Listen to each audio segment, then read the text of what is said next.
Hello and welcome to the third video of my SMMT test day, the Aston Martin DB11. Now I can't quite hardly believe it either. Now I do apologise in advance for the slightly odd camera angles. The chap from Aston Martin didn't want to be filmed, which is fair enough I suppose. If you're wondering who the random woman is in the back, nope, she's not a hitchhiker, she is my other half, she's my wife Patsy, who you may have recognised from some of my other videos. Let's just get that pairing. Right, let's turn the music down.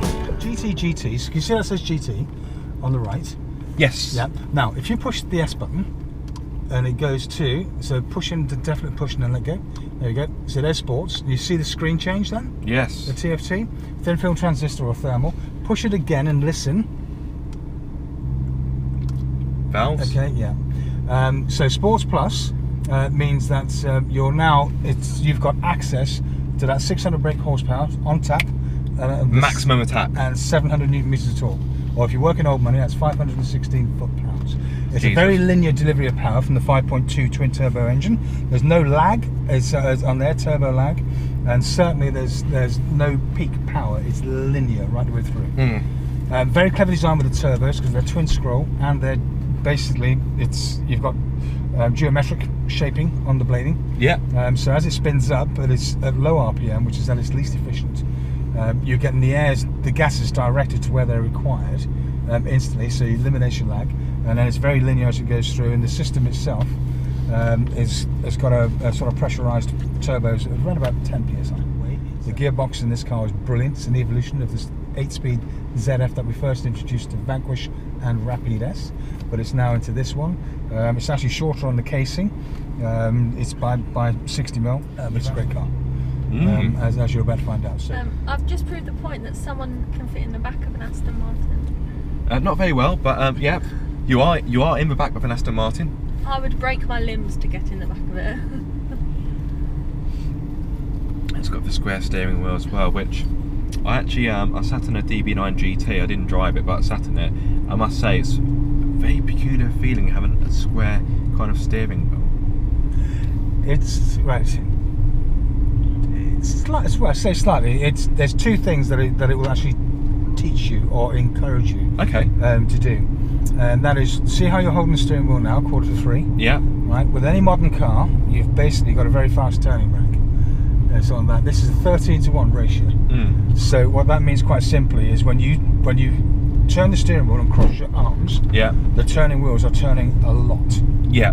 So it's very direct. That's all you need. And the other thing is you're never having to take your hands off the steering wheel, so you are in complete control of the car always.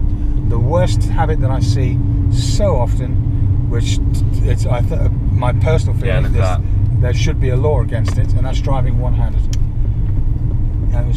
It's when you drive one-handed, you're not in complete control of the car. Right to the left, away we go. What's popping? What's having a beat there? Not too sure. Oh, hang on. That's alright. We're the bonnet. We're saying that the bonnet was open. No, it's not. It's locked. I know it's locked. And we're going on the hill route, aren't we? We are indeed. Yeah. Oh, it's come on again. Right. So we had to quickly pull over to see if we could fix the issue, and at first it seemed as if we had fixed the issue, we were back on the road, but sadly the bong soon returned. Wow, that's fantastic to be driving an Aston Martin, even with that bong. It's a posh bong noise. It is, yeah. So we can forgive it. It's a premium bong. There we are. That's a top road test right there. Aston Martin's good bong. Goes on for a bit, but so it seemed as if a bong was here to stay, so we had no choice but to return to base so that Aston Martin guys could take a closer look. Now I must stress, the model I was driving was a pre-production model. In fact, it's kind of pre-production, it's a really early model, so don't think this kind of problem is going to affect the consumer cars. Right, so after a bit of an interlude, we seem to be back in business. Okay. Right. Well, that's interesting. Let's start again. Yeah. It's amazing how you've got that great big engine in front of us, yeah, and obviously that window's open, but it's quite quiet in here. I was shut, sorry. It's so clean, I thought it was open, but still quite quiet in here, isn't it? Double glazed windows. So... Ooh, double glazed. Oh. Very posh. you definitely feel like you're cocooned in here. I know it's an expression that's been used about these kind of cars before, but yeah, you do feel like you're kind of almost oblivious to the world around you, if that makes sense. Obviously you can still see it, but in terms of hearing it, you just hear the nice quiet tones of the engine. So what you're seeing again is the car in its most compliant suspension setting. Yep, very smooth. Yeah, and also in its GT on the engine setting as well. Yeah, it's like double cream. Isn't it? So, Very smooth. Like silk. Compliant on the ride and very refined. Yes. On how the engine delivers its power. It's conservative.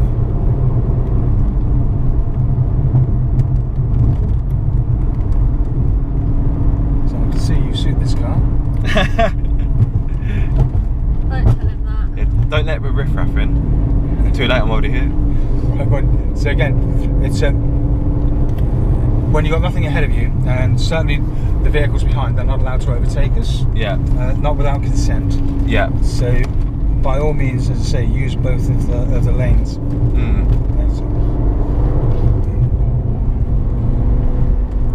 But you'll see it's very responsive.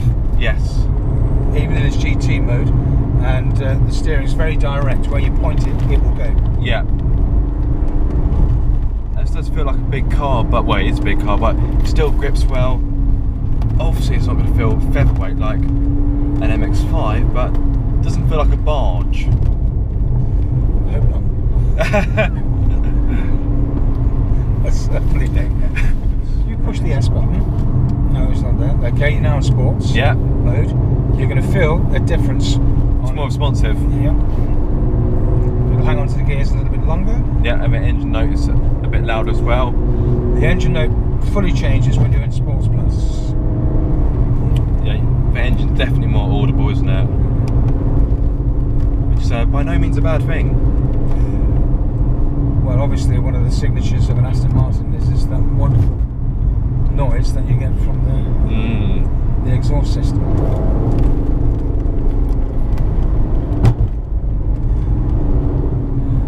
So in regards to performance, what kind of stats are we looking at? So I must confess, I don't know off the top of my head. Right, it's producing 600 brake horsepower, 700 newton meters of torque. Yes. So you've got a car here which an old man is 516 foot-pounds. Yeah.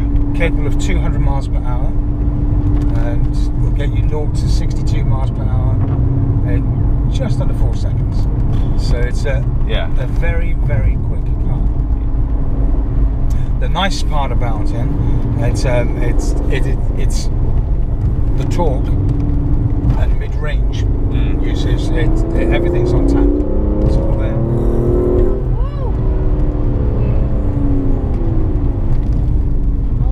But it's one of those vehicles that the DB11 can be driven in any arena. So yeah, if you're slow driving, town, city, that kind of thing, that's a very easy car to drive.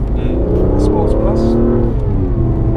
There we go. Yep, Sports Plus. Now you've got the noise. Yes. Noise, I'm going deaf. The pipes are fully open. Yeah. And also there's a fantastic trick within the gearbox. The gearbox is really good, very, very good. And for an automated gearbox, it's the way in which it's marriage between engine. How do I take manual control? It's very smooth by putting back on one of the paddles, left or right. Pulling back. Yeah, pull back, let go. There we go. Cool. That's it.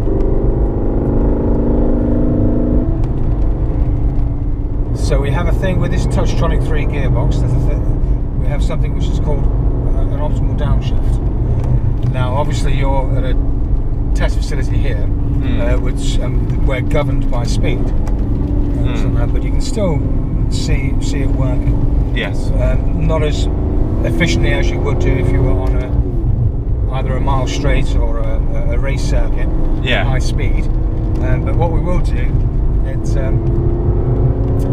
as we come up the next loop, as you're approaching the bend, as you accelerate up, change a couple of gears. When you come on the brake pedal, pull back on the left pedal and just hold it back and and listen what happens. Listen to what happens. What, round here or? Yep, so if you just accelerate up the hill, not yet, but accelerate through the gears. And then when I say brake, Yeah. come on the brake, and at the same time hold the left pedal back. Now, brake and hold the left pedal back. Yes. Do you hear that? I do. Yeah, It sounds feel it? pretty good. Yeah, that's optimal downshift. So the system is basically coming down through the gears, deciding when it's going to downshift, and it's quite high in the rev Yeah. band. Sounds pretty good. The changes are so here, swift, yeah. so slick. If you turn in now Yeah. to the drain cover, that's the apex. Yeah. Blue sign exits, Yeah. and then accelerate up the hill. That's your optimal line through that corner. The car is very versatile in usage. Remember, it's a GT, but it does pack a punch of a sports car, Yeah. and a lot of comfort. Yeah, and that's what I love about the DB11. It's versatile. Yes, I can now safely say that I have driven an Aston Martin. Not Win the lottery and I'll let you buy one. Not many people get to say that. Right, guys, that's my end of my drive in with DB11. It's been absolutely fantastic, as you can imagine. But I hope you enjoyed the video, guys. If you did, give it a thumbs up, and yeah, please subscribe for many more car obsession videos to come.